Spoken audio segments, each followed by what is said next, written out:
복잡하게 돌아가는 정치판, 그 판을 한눈에 읽어드리는 시간이죠. 윤태곤의 판 의제와 전략그룹 더모아의 윤태곤 실장 나오셨어요. 어서 오십시오. 네, 안녕하세요. 이제 내일 모레면 정말 추석 네. 연휴 시작이에요. 그러니까 보통 여의도에서는 이제 추석 뭐 설 이렇게 되면은 민심은 어디로 갈 것이냐, 밥상머리 민심은 이번에 어떨 것이냐 이런 얘기들 많이 하는데 실장님은 어떻게 느끼세요? 저는 이번? 몇 년 전부터 일관되게 이야기하는 게요. 점점 떨어지고 있다. 이른바 뭐 민족의 대이동, 요즘 이런 말 잘 안 쓰잖아요. 잘 안 쓰죠. 예. 예. 그러니까 이제 과거에는 1년에 2번 추석하고 설에는 막 이제 수천만 명이 이동을 하면서 말하자면 수도권 민심하고 이제 지역 민심이 뒤섞여 가지고 정리가 된다. 민심의 용광로. 예. 그리고 이제 뭐 집안에서도 이제 차례 마치고 예. 부모님, 뭐 아들, 삼촌, 뭐 네. 이모 이렇게 모여가지고 송편 먹으면서. 예, 하면서 이제 정치에 대해서 입장을 정리한다 이런 프레임이었는데 네. 요즘 거의 있나요? 그런 이제 아니 뭐 만나시기는 만나는데 만나긴 만나는데 정치 얘기를 잘 안 하죠. 그렇죠. 피하죠. 그리고 딴 이제 얘기하죠. 항상 뭐 그런 거지 않습니까? 우리가 방송 같은 데서도 자 명절에는 네. 뭐 연봉이 얼마냐, 어. 뭐 진학이 어떻게 되냐, 이제 앞으로 뭐 애는 낳을 거냐 이런 말 물어보지 마라 그러잖아요. 결혼 언제 하니? 예, 뭐 이런 거 하지 그렇죠. 말라고. 그게 결국 정치하고 다시 그런 이야기에서 자연스럽게 정치하고 연결이 되는 건데. 뭐 취직 얘기하다가 그렇죠. 경제가 왜 어떻다, 경제 이래? 뭐 교육 정책이 어떻다 이런 이야기 연결되는 건데. 정책은 또 왜 이래 이러다가. 예, 그런 걸 이제 참 뭐 좋다 나쁘다가 아니라 그런 걸 잘 안 하는 되고, 다만 이렇게 정치권이라든지 언론이라든지 종합적으로 볼 때는 쉼표가 한번 찍히면서 정리를 한번 해보는 거죠. 추석하고 설이라는 게 이제 여름 지나서 가을 넘어갈 때고, 설이라는 건 보통 1월에서 2월이지 않습니까? 예. 신년 분위기를 보는 거잖아요. 그런 정도의 의미는 여전히 있겠죠. 그러니까 뭐 식구들끼리 얘기하면서 뭐가 어떻게 된다기보다는 다들 쉬면서 뭐 라디오도 듣고 TV도 그렇죠. 보고 유튜브도 보고 예, 하면서 언론하고 한 번쯤 정치권에서도 정리를 딱딱 해보는, 정리가 이번도 한번 되는. 마찬가지인 게 이제 윤 대통령 지지율 지지부진했던 상황에서 뭔가 이제 좀 탈피하려고 안간힘을 쓰고, 또 민주당은 이재명 지도 출범했고 이런 부분에 대한 이제 정리는 이루어질 수 있겠죠. 그래서 뭐 정치권이 옛날만큼 민심의 용광로 뭐 이건 아니더라도 정치권이 신경을 쓸 수밖에 없는 것 그렇죠. 같아요. 긴 연휴 앞두고는 늘 이번에도 그런 것 같고요. 알겠습니다. 뭐 정치권 이슈들에 대한 피로감이 요즘 높아가고 있다 이런 얘기들 하는데 일단 동의하세요? 그렇죠. 저도 사실 지난주에 한 이야기, 뭐 그전주에 한 이야기 다 똑같은 것 같고 오늘도 또 똑같은 이야기 하는 것 같고, 그러니까 국민들도 필요하시겠죠. 네. 근데 어쨌든 지금 이제 추석을 앞두고 이제 한 두세 가지 축들을 보면은 여권에서는 여전히 이제 이준석 대표하고 이런 갈등 문제들, 그리고 뭐 대통령실 쇄신 이런 지지율이 하락을 어떻게 탈피할 거냐 이 큰 축, 그리고 민주당에서는 다 예견된 겁니다만은 이재명 지도부 출범했고 이른바 사법 리스크가 현실화되는 데 대한 대응, 이 두 가지 큰 축에다가 국민들이 느낄 때는 이 민생의 문제가 정말 시급하고, 그리고 이 태풍 흰남노 추석 바로 앞에 터졌기 때문에 그렇죠. 이 이슈가 올라오는 거죠. 그렇죠. 자, 사실 이제 피로도를 느끼실 법도 한 게 뭐 국민의힘 내용도 그렇고 심지어 여야가 대립하는 이슈도 대선 때하고 비슷해요. 지금 보면. 대장동, 뭐 법카, 백현동, 뭐 도이치모터스. 논문표절, 다 이 듣기 좋은 노래도 오래 들으면 지겨운데 듣기 좋지 않은 노래를 우리가 몇 달째 이야기하고 있는 겁니까? 그래서 이제 저는 이제 여러분들이 피로해라는 게 무슨 말씀인지 충분히 이해는 되지만 네. 그래도 또 우리는 또 판을 읽어야 할 의무가 네. 있습니다. 국민의힘 판부터 읽어보죠. 오늘이나 내일 중으로 새로운 비대위원장, 그러니까 새로운 비대위의 새로운 비대위원장을 발표한다 그러는데 네. 유력한 카드였던 주호영 비대위원장은 일단 스스로 안 하겠다는 네. 기자회견을, 새술은 세부대 이러면서 안 하겠다고 했는데 요 행간은 어떻게 읽으세요? 첫 번째로는 본인이 그렇게 말씀하시니까 그 이유가 있겠죠. 새술 세부대에 담겠다. 그리고 한 번 그렇게 사퇴를 했는데 예. 다시 한다. 이게 모양이 되게 안 좋은 것도 분명히 있어요. 근데 그럼에도 불구하고 당 지도부에서는 주호영 위원장이 맡을 거란 얘기가 파다했잖아요. 네. 근데 제가 한 가지 더 보는 건 이런 건 있습니다. 주호영 위원장이 그 지난번에 비대위원장 될 때 또 뭐 한 달짜리다, 두 달짜리다 이런 이야기 나왔을 때 주호영 그 당시 비대위원장이 그러려면은 전당대회 준비위원회를 꾸리지 왜 비대위를 그런 얘기 꾸리냐라는 했어요. 이야기를 한 적이 있죠. 그러니까 이런 전준희식의 비대위는 하지 않겠다라는 뜻이었는데 참 그거랑도 연결이 되는 거 아닌가? 지금 이 두 번째 비대위가 출범하면은 아무래도 그 동력이 좀 떨어질 수밖에 없는 거잖아요. 말 음. 그대로 관리형이니까 그렇죠. 그런 부분이라면은 내가 이렇게까지 뭐 체면을 구기면서 한 번 더 할 필요가 있나 그런 생각했을 수도 있겠다 그러니까 싶네요. 주호영 위원장은 사실 관리형 플러스 혁신형을 그렇죠. 그런 원했는데 이야기가 있었죠. 지금 분위기는 거의 그냥 조기 전대 관리형인 네. 게 확실해 보이니까 네. 고사했을 수 있다. 한쪽에서는 이런 얘기도 해요. 분명히 이준석 대표가 또 가처분 걸 텐데 인용이 그렇죠. 될 그런 부분 가능성도 주호영 위원장 생각한 거 아니냐. 이건 뭐 제 머릿속의 생각입니다만은 우리가 하이 리스크 하이 리턴이라고 하잖아요. 예. 리턴이 크면은 리스크를 크게 걸 수도 있는데 하이 리스크 로우 리턴 이건 좀 말이 안 되지 않습니까? 고위험인데 그렇죠. 얻을 수 있는 수익은 지금 낮을 가능성이 네. 크면 그렇죠. 굳이란 생각을 했을 것이다. 네. 그래서 이제 떠오르는 인물이 어제부터 막 소문이 도는 사람은 박주선 전 국회 부의장. 네. 유력한 거 맞아요? 저도 모르겠습니다만 이런 이야기가 나온다는 자체가 그 비대위의 기간이 짧지 않겠냐. 박주선 국회 부의장 전 국회 부의장은 뭐 정치 구력도 상당하고 음. 또 경험도 많고 음흠. 윤 대통령하고 교분도 깊고 음. 그러한 인물이지만은 사실 민주당 출신 정치인이잖아요. 이 그렇죠. 보수 진영에 별 기반은 없는 분이지 않습니까? 뿌리가 깊지 않죠. 예. 그렇다고 해서 이제 김종인 전 위원장 같은 그런 캐릭터도 아니고 아니죠. 그렇기 때문에 만약에 이분이 비대위원장이 된다면은 뭔가 당을 장악해가지고 오래 간다라고 상상하기는 우리가 힘들죠. 힘들죠. 그냥 조금 안정적으로 음. 이렇게 끌고 가서 이제 다음 바톤을 넘겨주는 그런 역할을 하지 않겠냐. 그러니까 박주선이기 때문에 그런 컨셉인지 그런 컨셉이기 때문에 박주선인지는 제가 모르겠습니다만은 그런 방향으로 가는 것 같네요. 맞는 말이네요. 아니 박주선 전 국회 부의장이 위원장을 맡는데 막 혁신의 칼을 휘두를 거다 이런 거 상상하기 어렵고 그렇죠.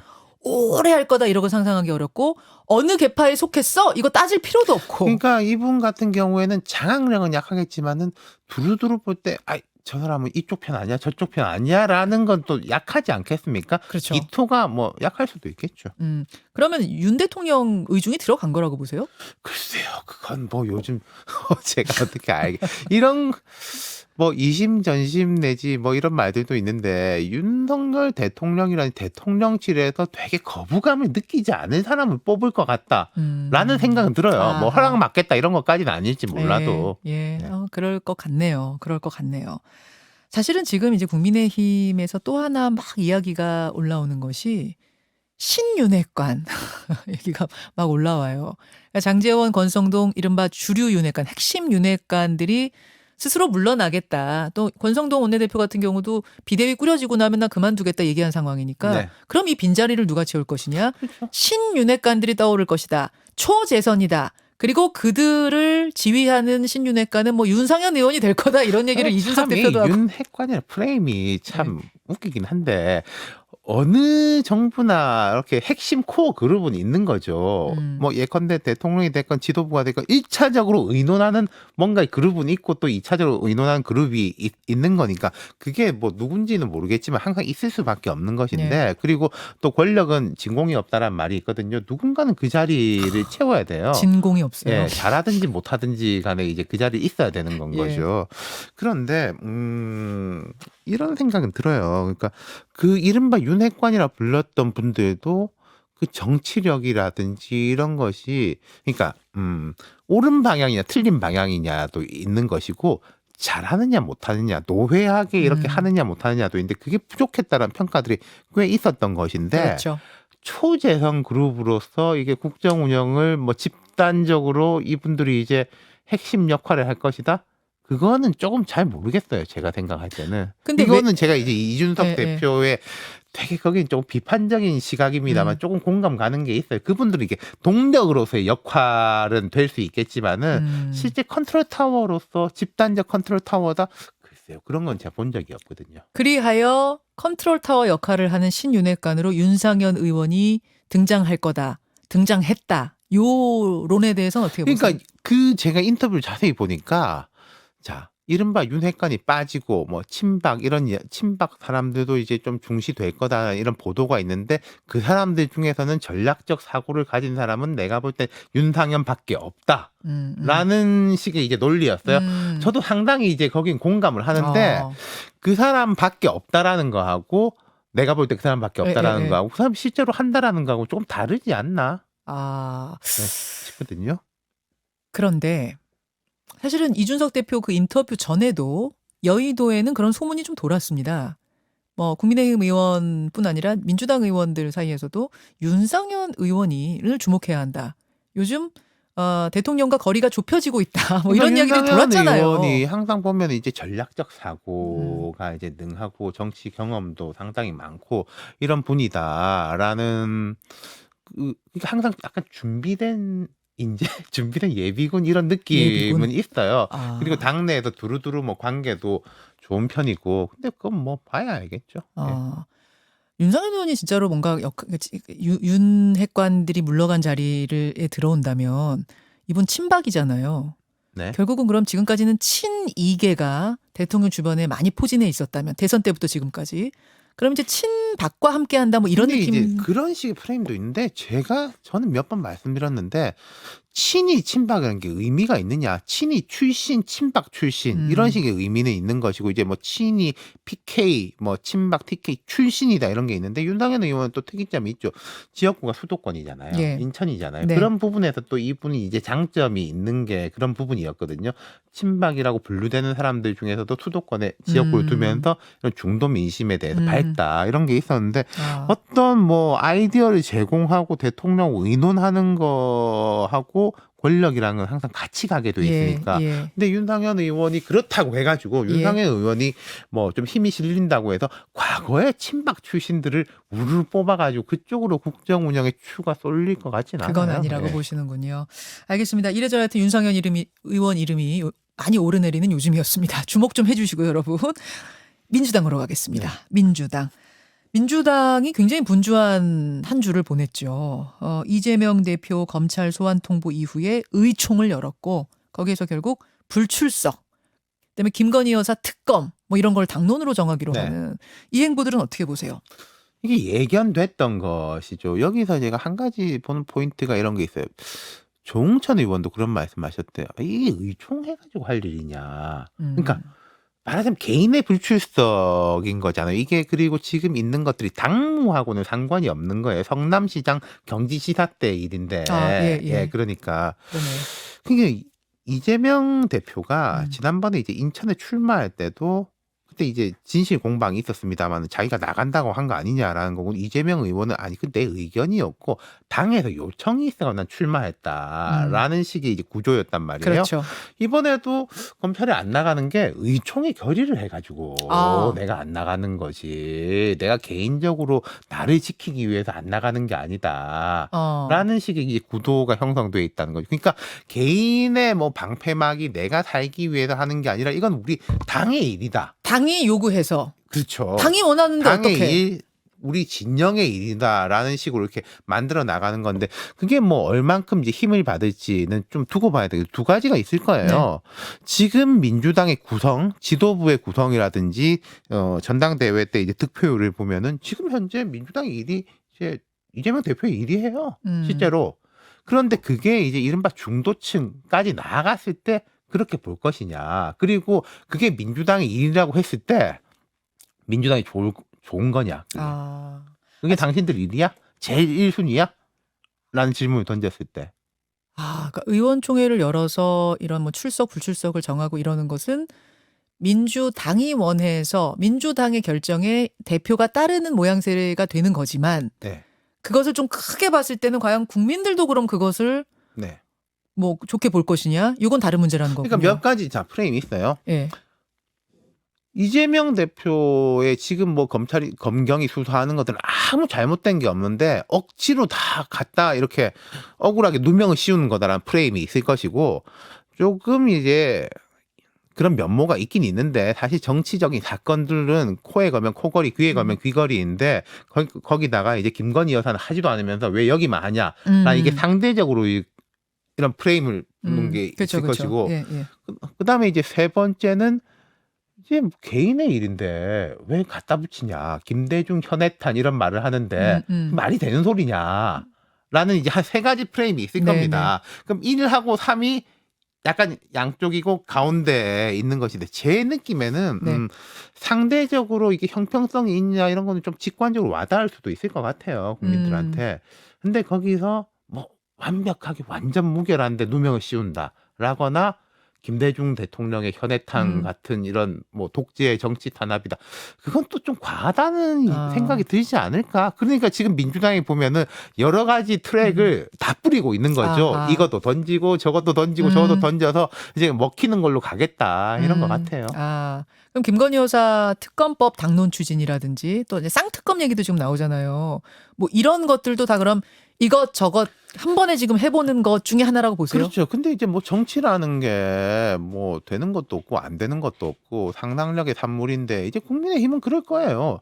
그게 이거랑 도대체 무슨 상관이냐. 그건 그거고 이건 이거고. 그거 이게 무슨 얘기예요? 그건 그건 아니 얘기예요. 김건희 여사는 김건희 예. 여사인 거고 여기는 여긴 거지. 국민의힘은 그렇게 얘기하겠죠. 예, 뭐 예를 들어서 과거에 어떤 정치적인 큰 사건을 보면은 어떤 사건에 뭐 부산의 LCT 같은 경우에 과거 특검 이야기 나올 때 여당도 걸려 있고 야당도 걸려 있으니까 네. 한 번에 특검을 해가지고 하자라는 건 이게 논리적인 말이 되는데 이건 각각 따로다. 아, 이재명 대표 건은 이재명 대표 건이고 네. 김건희 여사 건은 김건희 여사 건인데 네. 그걸 어떻게 같이 묶냐? 그렇죠. 그렇게 이제 받아치고 있는데 근데 직관적으로 볼 때는 그런 면도 있단 말이에요. 분명히 국민들 또 볼 형평성의 때는 면. 그래서 제가 볼 때는 국민의힘 입장에서 예를 들어가지고 예. 특별감찰관이라든지 네. 이런 부분을 하면은 조금 잘라낼 수 있을 거예요. 그것도 또 특별감찰관이 들어온다고 해가지고 또 다른 이야기지만은 우리가 이 부분은 이렇게 합니다라고 하면은 자르는 효과가 있을 것인데 뭐 특별감찰관 같은 것도 안 하고 하면은 결국 민주당의 그런 주장은 계속 불씨가 살아있는 그렇죠. 거겠죠. 그렇죠. 지금 뭐 대통령실 안에 특별감찰관도 없고 민정수석실도 네. 없고 그런 상황에서 김건희 여사 의혹은 계속 뭐가 터지는 상황. 근데 뭔가 또렷한 해명도 없는 상황. 뭐 이런 거라면은 그러면은 민주당은 계속 맞불 작전 비슷하게 이런 특검이라든지 국정조사라든지 이 이슈들을 계속 키우는 상황이 될 수밖에 없는 거 아닌가요? 뭐 태풍 흰남노 이렇게 올라왔습니다만 우리 뭐 그런 이야기 하잖아요. 열대성 고기압에서 바닷물은 이제 뜨겁고 위에 공기는 차가우면 계속 태풍의 에너지가 공급된다. 지금 김건희 여사한테 되는 것들은 다 과거 일들이에요. 사실은 뭐 논문 문제라든지 뭐 근데 지금 이런 저런 뭐 이야기들이 나오면은 그게 과거 일들한테 에너지를 계속 넣는다는 거죠.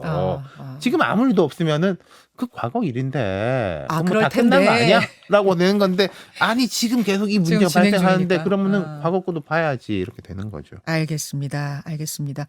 박지원 전 국정원장은 영수회담하면 다 해결된다 이렇게 주장하시던데. 저는 그건 잘 모르겠습니다. 영수회담이란 이야기는 항상 뭐 야당 대표가 생길 때마다 나오는 건데 뭐 요즘 영수회담이란 말 잘 안 쓰기도 하는데 자 영수회담이 이루어진다 우리 한번 가정해 보죠. 그러면은 거기서 뭔가 결과가 나와야 될 거 아니에요. 싸우고 헤어질 수는 없는 거 아니겠습니까? 그렇다면 그 전에 어느 정도 수준까지 합의를 볼 거냐 이런 게 있습니다. 자 실무자들끼리 막 논의를 해요. 예. 그럼 이까지 이렇게 우리가 합의를 봤으니까 위에 이제 말하자면은 보스들이 여기 이제 도장 찍고 사진 찍게 만들어 놓자가 있을 것이고 이건 우리끼리 정리가 안 되니까 이건 위로 올려가지고 두 사람이 합의를 보게 하자라는 그 나눔에 대한 합의도 있어야 되는 거잖아요. 지금 그게 별로 진행될 가능성이 없어 보인다. 그거 없는 영수회담은 있을 사실상 수가 없죠. 어렵다. 그럼 만약에 두 사람이 만나고 다 해결하세요. 라고 하는 건 되게 무책임한 거죠. 정치적으로 볼 때. 예. 여기까지 이번 주에 윤태곤 실장 고생하셨습니다. 감사합니다. 김현정의 뉴스쇼는 시청자 여러분의 참여를 기다립니다. 구독과 좋아요, 댓글 잊지 않으셨죠? 알림 설정을 해두시면 평일 아침 7시 20분 실시간 라이브도 참여하실 수 있습니다.